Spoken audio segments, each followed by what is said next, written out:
Viridian, The Green Guide, written by Clouds, read by Distracted by Books, Chapter 33, Conviction. After a stupid confession during the last meeting, Katsuki was fully expecting Ogawa to never talk to him again. It just made sense, since hanging around someone like him would only drag the others down when they're trying to be better. So Katsuki was understandably a little bit angry when that damn idiot waved him over with a giant grin on his face the moment he walked through the door. He stormed over to Ogawa, who was sitting next to Maki and Akiko, just like the last few times, and barely avoided the habit of grabbing him by his shirt to be intimidating. Instead, he glared down at him. "What the heck are you doing? After last time, I thought it'd be pretty clear that I'd just drag you down. Go find someone else to bother, you damn moron." Ogawa just laughed and stood, throwing a hand around Katsuki's shoulders. "Man, you must have some wires crossed or something, Bakugo, because that wasn't clear at all. Maybe you need to work on your communication skills." "What happened last time?" Akiko asked as she popped a piece of bubblegum in her mouth. Ogawa smiled cryptically. "We solved a mystery." "Ooh, I like mysteries." Maki leaned forward in his seat eagerly, an action that was slightly intimidating due to his size. "What mystery did you solve?" "None of your damn business." Katsuki threw Ogawa's arm off of him. "Now leave me alone, you stupid extras." He started to stalk away, but stopped in his tracks when he heard Ogawa's voice behind him. "We discovered why Katsuki volunteered to be here." Katsuki froze. He didn't know what he was expecting. Yeah, it wasn't like he'd told Ogawa to keep it a secret, but he thought it was implied. Not that he'd actually said anything yet, but he probably would. How would the other two react? What would Amplifier think if she overheard? What if she told UA?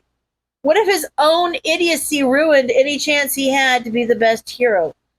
Katsuki should have kept his stupid mouth shut. "What are you so stressed about, Bakugo?" Akiko laughed. "We already figured you'd done something sketchy, so what does it matter if Ogawa knows what it was?" Bakugo whirled around to glare at her. "Shut up. You don't know shit." "Hey, calm down, man." Ogawa put a hand on his shoulder. "I'm not going to tell him anything if you don't want me to, but I really think you should tell him. It'll help." Maki nodded. "Take it from me. Having people in your corner can make all the difference in a fight." "Yeah, and keeping secrets isn't going to do you any favors," Akiko added. "If you go into a heist with incomplete information, you're just going to get people killed. If you want our help, you got to be honest." "I didn't ask for your help." Katsuki flexed his hands as much to ground himself as to be intimidating. Only weak people needed help. And Katsuki couldn't be weak if he wanted to be a hero. He had to do this alone, even if it was impossible. Ogawa squeezed the hand on his shoulder. "You may not have asked for our help, but even you can admit it'll make things easier. This is a rehabilitation group for a reason. No one should have to go through this alone." Katsuki scowled. Maybe Ogawa had a point, but he still didn't deserve their help.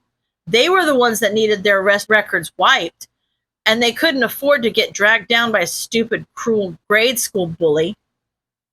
"All right, everyone!" Amplifier's quirk amplified voice echoed around the room. "It's almost time to start, so go ahead and find your seats." Katsuki made to stalk off to stand against the wall, but Ogawa grabbed his arm and dragged him into the chair right next to his, then leaned over to mutter in his ear, "We'll talk about this later, but just think about it, okay?" Katsuki scoffed and rolled his eyes, then folded his arms and slouched in his seat as Amplifier began the meeting. He didn't deserve their help anyway. He couldn't say anything.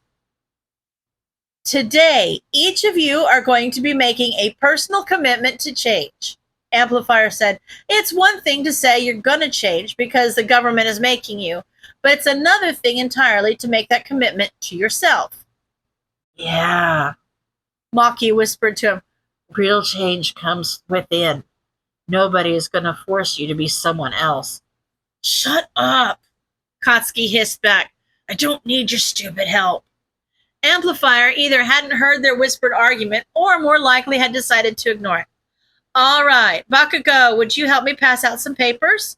Katsuki grunted in affirmation and stood up, grateful to get away from the group of villains that had apparently decided to adopt him. He grabbed the stack of blank notebook paper that Amplifier had gestured to from the table and started handing everyone a few sheets as Amplifier passed around a cup of mismatched pens.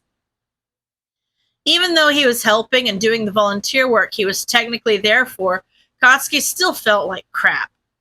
It wasn't his fault that the stupid paper reminded him of Deku's stupid notebooks, which reminded him of stupid Deku and all the other stupid extras he'd heard over the years, all the more reason to not get too close to anyone here. If he didn't get close to Ogawa and the others, he couldn't hurt them. Once everyone had some paper and a pen, Amplifier gestured for Katsuki to sit back down. Unfortunately, she gestured to the same seat next to Ogawa that he'd just gotten up from, so he didn't have any excuse to distance himself. He glared at her, and she shot him a smile. That woman definitely knew what she was doing. He huffed and slumped down heavily as Amplifier went to the front of the room. Okay, so this is an individual exercise, but you're welcome to talk amongst yourselves if you want. Amplifier grinned at Ogawa, who was grinning back. You're going to write a letter.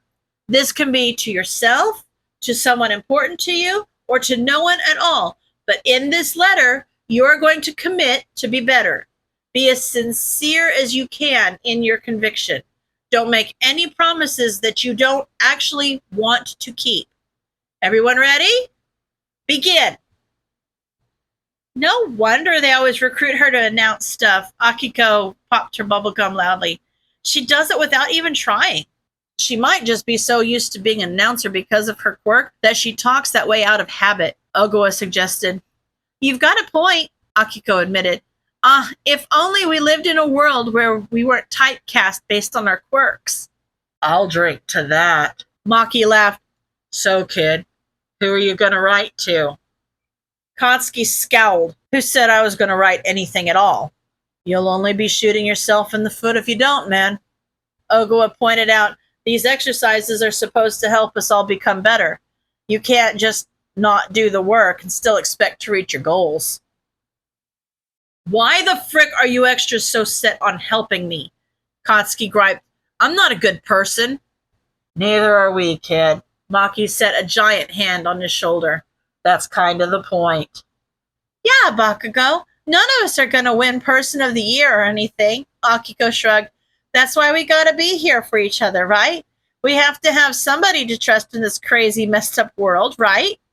Katsuki scowled and glared at all three of them, but the most annoying part of all this was that they seemed so sincere, like they actually thought he could be better or something. But, well, maybe Akiko had a point.